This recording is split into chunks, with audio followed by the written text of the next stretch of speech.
செம்மண் குவாரி வழக்கில் அமலாக்கத்துறை வழக்கில் திமுக எம்பி கௌதம சிகாமணி ஆஜராக நிலையில் தற்போது வழக்கு ஒத்திவைக்கப்பட்டுள்ளது நாம் அண்மை செய்தியாக பார்த்துக் கொண்டிருக்கின்றோம். குற்றச்சாட்டு பதிவு நடைமுறை தொடங்க நிலையில் கௌதம சிகாமணி ஆஜராகதால் இந்த வழக்கு ஒத்திவைக்கப்பட்டுள்ளது. மேலும் கூடுதல் விவரம் நம்ம செய்தியாளர் கிருஷ்ணா வழங்க கேட்கலாம். கிருஷ்ணா, தற்பொழுது கௌதம சிகாமணி ஆஜராகலாம் இந்த வழக்கானது ஜனவரி 24 ஒத்திவைக்கப்பட்டுள்ளது. இன்றைய உயர்நீதிமன்றத்தில் தற்பொழுது என்னென்ன விஷயங்கள் அது குறிப்பிடப்பட்டுள்ளன? 24 அவர் கண்டிப்பாக ஆஜராக வேண்டும் என்ற ஒரு கட்டளை பிறப்பிக்கப்பட்டுள்ளதா? இது குறித்தான கூடுதல் விவரங்களை பதிவு பண்ணுங்க. வணக்கம்.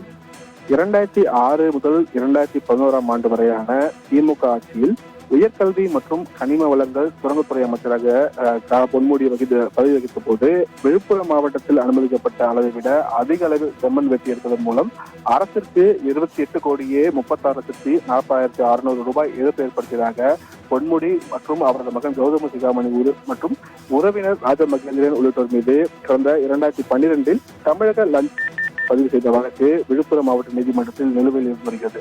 இந்த வழக்கை அடிப்படையாக கொண்டு அமலாக்கத்துறையினர் அமைச்சர் பொன்முடி மற்றும் அவரது மகன் கௌதம சிகாமணி உள்ளிட்டோரிடம் விசாரணை நடத்திய நிலையில் செம்மண் முறைகேடு தொடர்பாக கிடைத்த பெருந்தொகை கபாலா பரிவர்த்தனைகள் மூலம் வெளிநாடுகளில் நிறுவனங்களில் முதலீடு செய்ததாக கூறி முக்கிய ஆவணங்களும் 13 லட்சம் ரூபாய் மதிப்பிலான பிரிட்டன் பவுண்டுகளும் உட்பட 81,20,000 ரூபாயும் பறிமுதல் செய்யப்பட்டுள்ளதாகவும் 41,90,00,000 ரூபாய் வங்கி நிரந்தர வைப்பீடு முடக்கப்பட்டுள்ளதாகவும் அமலாக்கத்துறை தரப்பில் தெரிவிக்கப்பட்டிருந்தது.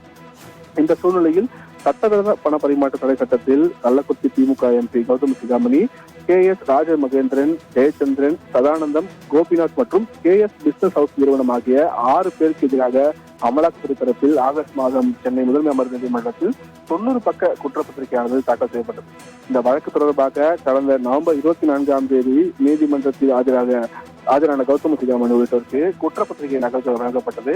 இதையடுத்து இந்த வழக்கு இன்றைய தினம் சென்னை உயர்நீதிமன்ற வளாகத்தில் இருக்கக்கூடிய சிறப்பு அமர்வு நீதிமன்ற நீதிபதி மதுரவேலன் முன்பு விசாரணைக்கு வந்தபோது கௌதம சிகாமணி தவிர மற்றவர்கள் நேரில் ஆஜராகி இருந்தனர். குற்றம் சாட்டப்பட்டவர்களில் ஒருவரான ராஜ மகேந்திரன் தொடர்பில் ஆஜரான வழக்கறிஞர் பிள்ளை தனக்கு எதிரான குற்றப்பத்திரிகை ஆவணங்களில் ஒரு சில பக்கங்களில் உள்ள விவரங்கள் தெளிவில்லாமல் இருப்பதாகவும் அது குறித்து அமலாக்கத்துறை தெளிவுபடுத்த வேண்டும் என்று அவர் தரப்பில் வாதிடப்பட்டது. இதையடுத்து வழக்கின் விசாரணையை ஜனவரி 24 தள்ளி வைத்து நீதிபதி உத்தரவிட்டிருக்கிறார் ராம்குமார்.